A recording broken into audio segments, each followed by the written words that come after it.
Nos ubicamos en el Salmo 36. Ese es el Salmo que vamos a estudiar en la noche de hoy, Salmo 36. Dice la palabra del Señor: al músico principal, Salmo de David, siervo de Jehová. La iniquidad del impío me dice al corazón: no hay temor de Dios delante de sus ojos. Se lisonjea, por tanto, en sus propios ojos, de que su iniquidad no será hallada y aborrecida. Las palabras de su boca son iniquidad y fraude.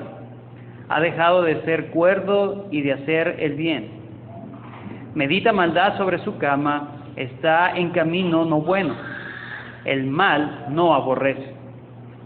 Jehová, hasta los cielos llega tu misericordia y tu fidelidad alcanza hasta las nubes. Tu justicia es como los montes de Dios, tus juicios abismos grandes. Oh Jehová, al hombre y al animal conservas. Cuán preciosa, oh Dios, es tu misericordia. Por eso los hijos de los hombres se amparan bajo la sombra de tus alas. Serán completamente saciados de la grosura de tu casa, y tú los abrevarás del torrente de tus delicias. Porque contigo está el manantial de la vida, en tu luz veremos la luz. Extiende tu misericordia a los que te conocen, y tu justicia a los rectos de corazón. No venga pie de soberbia contra mí, y mano de impíos no me mueva. Allí cayeron los hacedores de iniquidad, fueron derribados y no podrán levantarse. El Salmo 36 es un salmo que combina una reflexión sapiensal, los versículos 1 al 4. También tenemos en el mismo salmo un himno de alabanza, versículos 5 al 9. Y los versículos 10 al 12 tenemos entonces una súplica. El orante suplica al Señor. Es bastante diverso lo que es el Salmo 36. Algunos sugieren que son dos salmos diferentes, pero la verdad es que no. Hay una unidad lógica en el Salmo. Estas tres divisiones, hermanos, naturales de este Salmo nos ayuda a comprender el mensaje del Salmo como tal. Al principio habla acerca de los impíos y de la vida y del estilo de vida de los impíos. Eso lo va a contrastar no con la vida ni el estilo de vida de los justos, sino con Dios mismo. Recuerden que en el Salmo 1 se hace un contraste evidente entre el camino del justo y el camino del malvado, ¿cierto? Pero aquí el salmista va más allá. El camino del malvado contrastado con la misericordia y la bondad de Dios. Por un lado, expone tal maldad y tal deterioro de los impíos y coloca la bondad de Dios de una manera sublime y extensa. ¿Qué está pasando en este salmo? La verdad es que no se nos dice cuál es el contexto, la situación específica que está viviendo el salmista aquí. Pero el versículo 11 sí nos deja ver o nos asoma un poco el contexto que está experimentando la persona. Dice el versículo 11: no venga pie de soberbia contra mí y mano de impíos no me mueva. Por lo general las súplicas son muy extensas y explican la situación que está viviendo: enfermedad, angustia, puede estar viviendo momentos de calumnia fuertes, están persiguiendo su vida. Y aquí, solamente hace un pequeño reflejo de lo que podría estar pasando. Aparentemente estaba buscando ayuda de parte de Dios porque estaba siendo oprimido. Sin embargo, ven que no hay lamentos en el Salmo, no hay angustias en el Salmo. De hecho, él se regocija tanto en su Creador, pero no minimiza ni siquiera el hecho de su contexto fuerte que pueda estar pasando. Simplemente le dice a Dios: Señor, no venga aquello que está aparentemente inevitable. Hay personas que están en contra de mí, pero el Salmo no se enfoca tanto en eso, sino en refugiarse en la misericordia de Dios. Fíjense que este Salmo no expone la situación de manera tan evidente, pero tampoco pide la intervención de Dios, Señor, como una imprecación, ¿no? Señor, destruya a mis enemigos. No, sino que su deseo es, Señor, quiero confirmar que mi refugio eres tú. Como dice, en tu luz veremos la luz. Es una expresión más de alabanza que de lamento y de pedir al Señor simplemente que lo libre. Entonces vamos a ver básicamente esta división, Salmo 36, los primeros versículos del 1 al 4, que nos habla de una reflexión sapiensal. Es interesante que esa reflexión sapiensal está dirigida en no hablar de los caminos de la vida, del camino del justo, sino que se enfoca en el malo o en el malvado. Se enfoca en el malvado, pero en una perspectiva interna del malvado. Es una descripción de lo que hay en el corazón del malvado.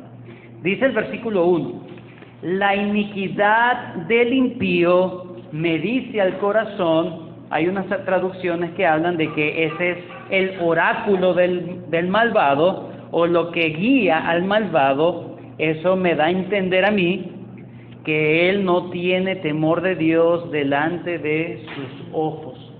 En el fondo, el problema del malvado no es tanto sus acciones malvadas, sino la razón de esas acciones. No hay temor de Dios en sus ojos. Ese es el centro del problema de la impiedad humana. El centro es que no estima a Dios. El centro es que destrona a Dios del lugar que le corresponde al Señor. El problema es que es una persona que puede ser que no reniega la existencia de Dios, pero con sus hechos lo niega totalmente. Es un ateo en potencia o un ateo en la práctica. Entonces el salmista dice, la iniquidad o lo que mueve al inicuo, lo que mueve al impío, es una frase que está en su mente. No hay Dios, no tengo temor de Dios, yo hago y deshago y no importa lo que pase porque finalmente no le voy a rendir cuentas a nadie. Su oráculo, su mentor, su guía es la rebelión, es la contención, es la oposición y la insolencia descarada en contra de Dios. Es lo mismo que Pablo habla acerca del corazón humano en Romanos capítulo 2. En Romanos capítulo 2 Pablo dice que las personas se rebelan contra Dios en capítulo 1 y capítulo 2, y la persona realmente anda como si no existiera Dios. Para él su estándar moral no implica pecado.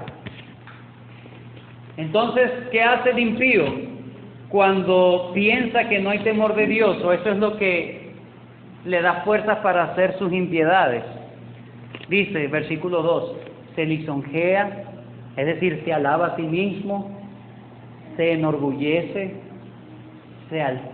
se pone en una actitud de altivez, y dice, en sus propios ojos se lisonjea de su iniquidad, no sé, que supuestamente su iniquidad no será hallada y aborrecida.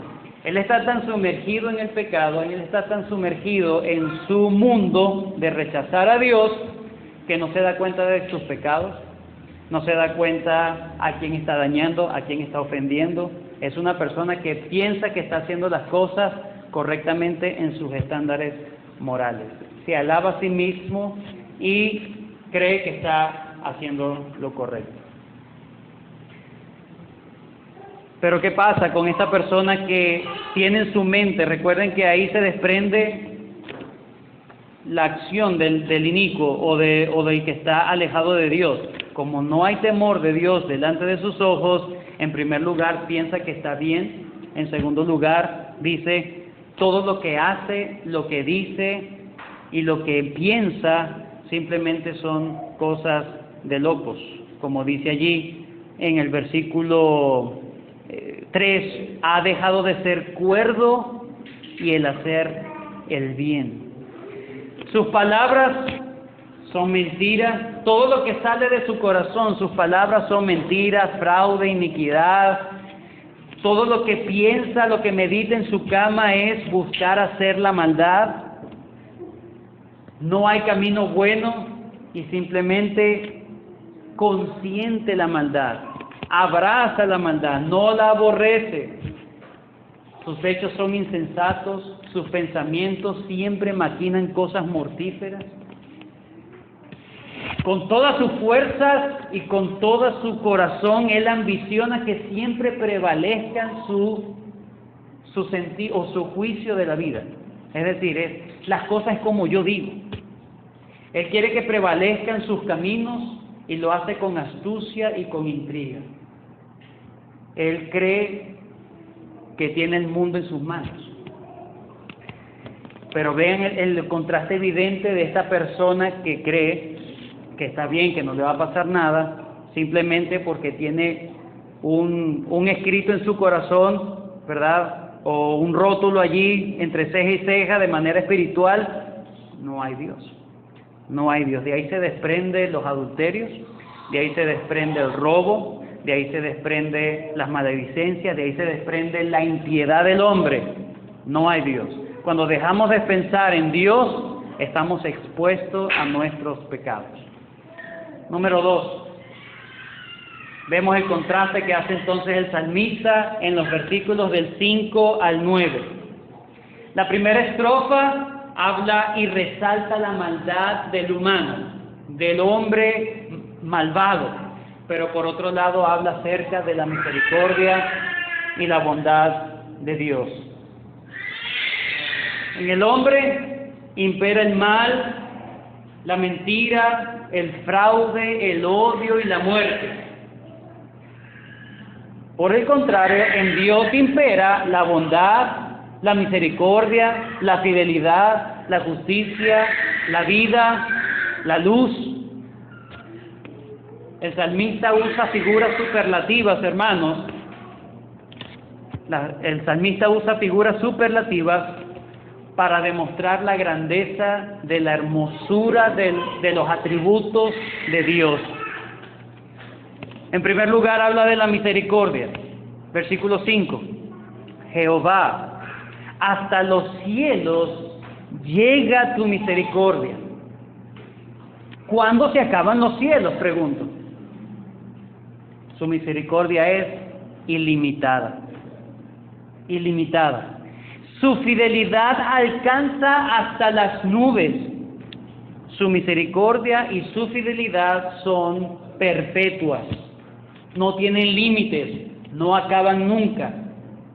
Es lo primero que nos dice el salmista. Se enfoca en el atributo de la misericordia de Dios, en contraste con la maldad del impío.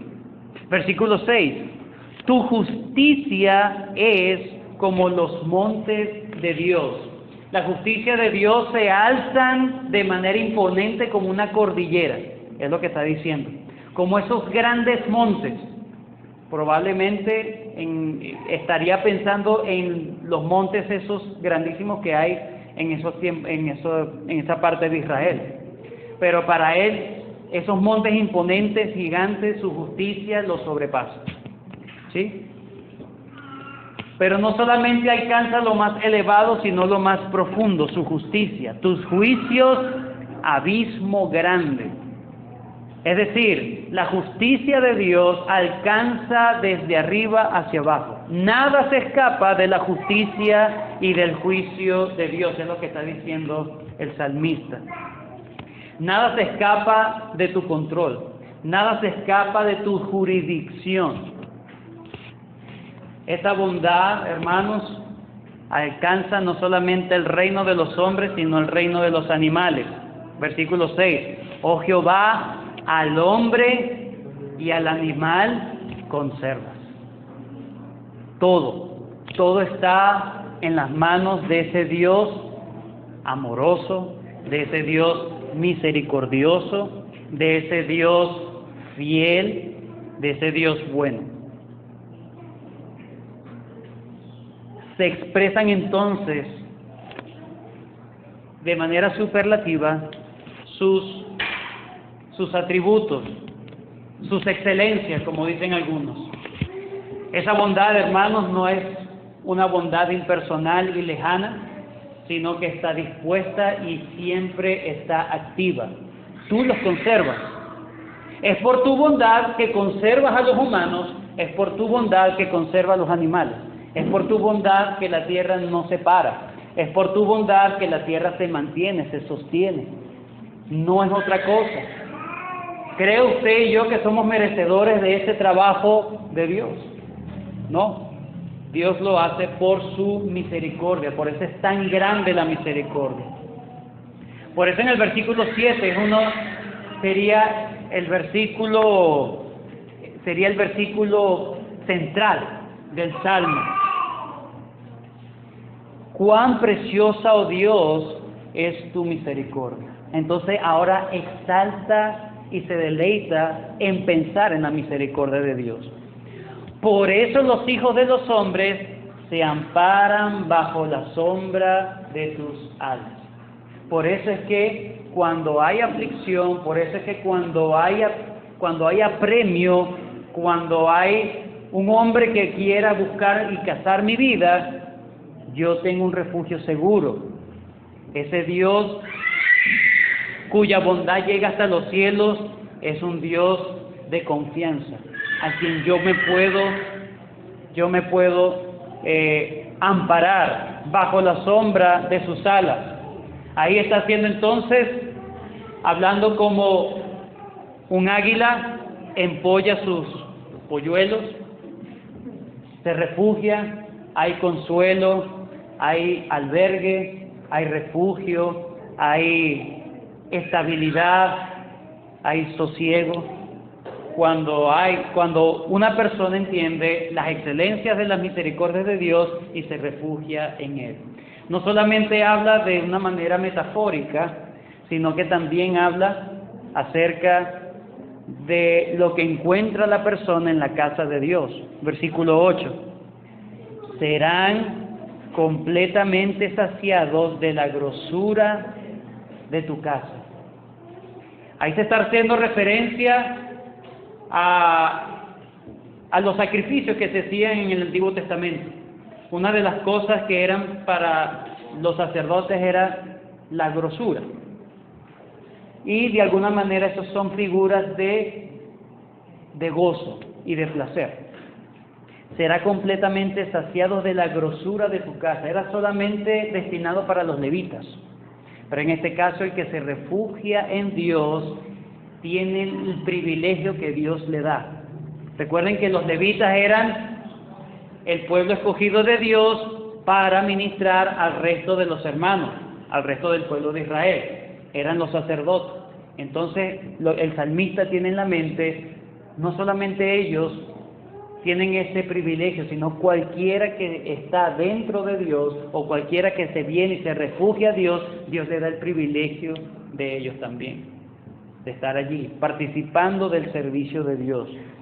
Serán completamente saciados de la grosura de tu casa y tú los abrevarás del torrente de tus delicias. Es decir, el Señor se va a encargar de satisfacer las necesidades de su pueblo.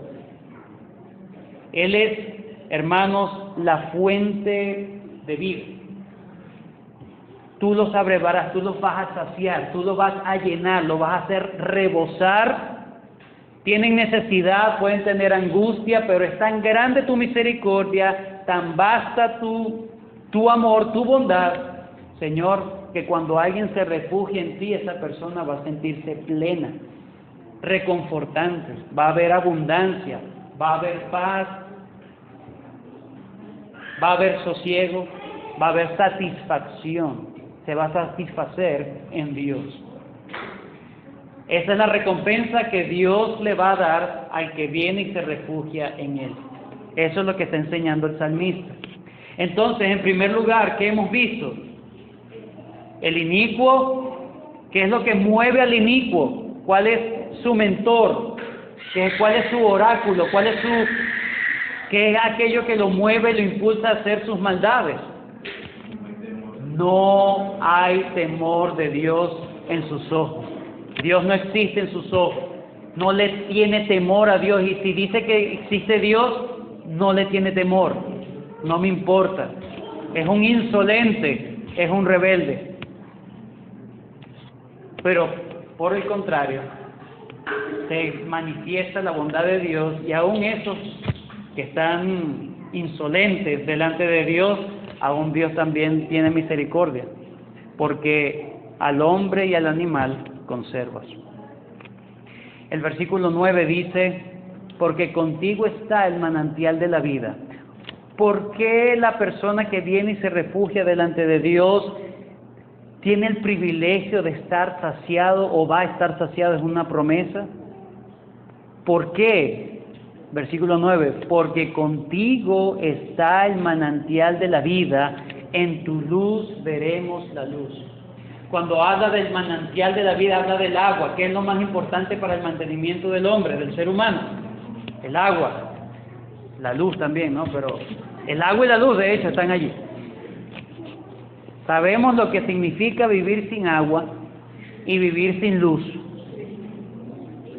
En ti, Señor, está el manantial de la vida, hablando del agua, y en ti está la luz.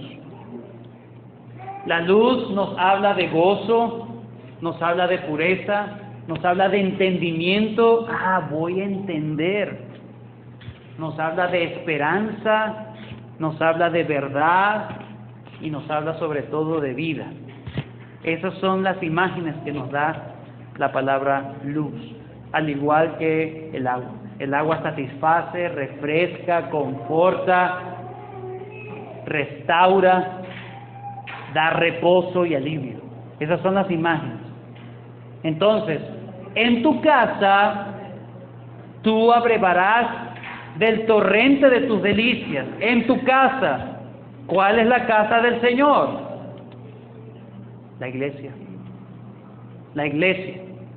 Es en la iglesia donde Dios opera sus delicias a su pueblo. Dios conforta a su pueblo cuando está en su casa. No es solamente que yo vengo solitario a Dios cuando tengo momentos de dificultades y problemas. No, el Señor también dice: es en mi casa donde yo te voy a dar confort a tu alma. Porque contigo está el manantial de la vida, en tu luz veremos la luz. Tú nos vas a hacer participante de aquello que tú quieres que nosotros sepamos. Tú vas a compartir. Voy a tener comunión contigo, tú me vas a dar entendimiento, tú me vas a dar de lo que tú tienes. En tu luz veremos la luz. Y en último lugar, los versículos 10 al 12, ahora el salmista deja de hacer ese himno de alabanza, ese himno corto de alabanza, y el salmista ahora dice y empieza a pedirle: Señor, esa misericordia de la que acabo de nombrar, de la que acabo de pensar y deleitarme simplemente pensando, esa misericordia, extiéndela. No está diciendo el salmista: por favor, hazlo porque todavía no lo he experimentado. No. Ahí la idea es: no lo dejes de hacer. Sigue extendiendo tu misericordia. No acortes tu brazo en misericordia. Esa es una súplica que está fundamentada en la confianza del salmista, porque él sabe de la bondad y el poder de Dios en favor de él. Es una petición de decirle: no dejes de hacer lo que hasta ahora has estado haciendo, porque tú eres mi luz. Si tú quitas, si tú retiras eso, yo me voy a perder, yo voy a estar en tinieblas, en oscuridad. Por eso dice: extiende, no lo dejes de hacer, extiende tu misericordia a los que te conocen. ¿Qué dice el corazón del impío? No hay Dios, no hay temor de Dios. ¿Qué le espera al impío? Lo vamos a ver más adelante. Pero aquí está el corazón del salmista: Señor, yo a ti no te ignoro. yo tengo temor de ti. Extiende tu misericordia a los que te conocen. Extiende tu misericordia a los que te aman, a los que te veneran, a los que te respetan. Eso por el contrario de lo que hemos visto en los primeros versículos de los malvados. Ellos no aman a Dios, ellos no respetan a Dios, para ellos tratan de borrar a Dios supuestamente en sus mentes para hacer sus fechorías de manera tranquila y sin que les estorbe su corazón. Pero aquí el salmista dice, Señor, esa misericordia de la que acabo de hablar, Señor, está reservada solamente para aquellos que te conocen, aquellos que te colocan en el lugar que te corresponde, Señor. Y en esa misma petición dice, no dejes de extender, Señor, yo te conozco, tu justicia a los rectos de corazón. Entonces el salmista se coloca en contraposición de los malvados descritos en los primeros 4 versículos. Versículo 11. He allí la pequeña petición de manera específica. No venga entonces, Señor, como yo me he refugiado en ti, como yo te conozco y como estoy esperando de tu misericordia, no venga pie de soberbia contra mí y mano de impíos no me mueva. La imagen es que no permitas que el pie de mis enemigos me aplaste el cuello. Esa es la imagen. Es decir, no permitas mi derrota, Señor. Ellos no te conocen, no les des la victoria a ellos, no se la merecen. Dame la victoria a mí, Señor. Por eso dice, no dejes que ellos me pisoteen, que ellos ganen la guerra. Versículo 12. Allí cayeron los hacedores de iniquidad, ¿fueron qué? Fueron vencidos y no podrán levantarse. Ahora, este vencimiento es definitivo. Una victoria definitiva. Luego de hablar, de alabar a Dios, la petición es, Señor, actúa con esa misericordia ilimitada con aquellos que te veneran. Y aquellos que no lo hacen, Señor, aplástalos. Pero aplástalos de manera definitiva. No permitas la prosperidad de ellos. Es lo que está diciendo el salmista. Salmo 36, un salmo bastante... tiene una unidad, de hecho. Nos habla acerca de el impío y más allá de las cosas externas, cómo es su corazón. Es una persona que medita siempre en lo malo, que no le importa si está o no está, si existe o no existe Dios.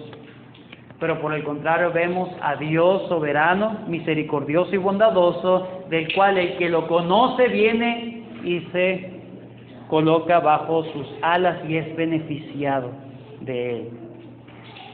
¿Cómo podemos entender esto a la luz del Nuevo Testamento? ¿Cómo lo entendemos a la luz del Nuevo Testamento? Lo podemos aplicar totalmente al Señor Jesucristo, hermano. Juan capítulo 1, versículo 4, nos habla Juan, en Él, hablando del verbo de Dios, en Él estaba la vida, y la vida era la luz de los hombres. En tu luz veremos la luz. ¿Quién es la luz? La luz verdadera, el Señor Jesucristo. Quien se refugia en el Señor Jesucristo será colmado de bendiciones, saciado de la grosura de su casa, abrevado del torrente de sus delicias, porque en Él está el manantial de vida y Él es la luz. En Juan 8:12, Él mismo dijo, otra vez le dijo, Jesús les habló diciendo, Juan 8:12, yo soy la luz del mundo. El que me sigue no andará en tinieblas, sino que tendrá la luz de la vida. El salmista pudo haberse quejado delante de Dios por la situación difícil, por la situación apremiante, pero prefirió realmente actuar como debe actuar alguien que dice que conoce a Dios. se refugia en Dios. Sí, le pide, Señor, aplástalos, pero déjame a mí deleitarme en tu misericordia. ¿Cómo enfrentamos nosotros las situaciones difíciles, hermanos? Este salmo nos ayuda a entender que en la situación difícil, hostil, tenemos un refugio seguro. ¿Y qué debemos hacer? Señor, ¿te olvidaste de mí? Eso no nos enseña el salmo. Simplemente contempla su misericordia y refúgiate en Él. El Señor Jesucristo aplastó nuestros enemigos espirituales en la cruz. Los aplastó, hermano. Por eso es que en el versículo 12 se le puede atribuir a todos los malvados enemigos de Dios. Allí cayeron los hacedores de iniquidad, fueron derribados y no podrán levantarse. La victoria definitiva de Cristo sobre las huestes del mal. Por eso es que cualquier situación difícil, cualquier persona que quiera dañar al pueblo de Dios, ¿qué debe hacer el pueblo de Dios? Venir y refugiarse realmente y de manera práctica en su Dios. Considera la misericordia de Dios tan grande, tan sublime, considera su fidelidad, considera su justicia que se extiende y alcanza a todos y todo. Considera a tu Señor y Él te saciará de su luz y de su agua. ¿Okay? Oremos. Gracias, Padre Celestial, por este momento que nos has dado para reflexionar en este corto pero hermoso salmo, Señor, donde se enfoca más en las excelencias de tus atributos, Señor. Eres tú el misericordioso, eres tú el omnipotente que nos da vida y nos mantienes a todos.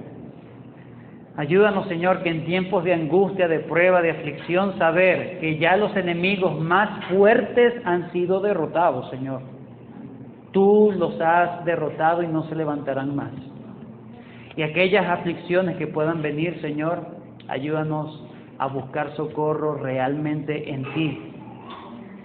Y no caer en la autocompasión, no caer, Señor, en la depresión.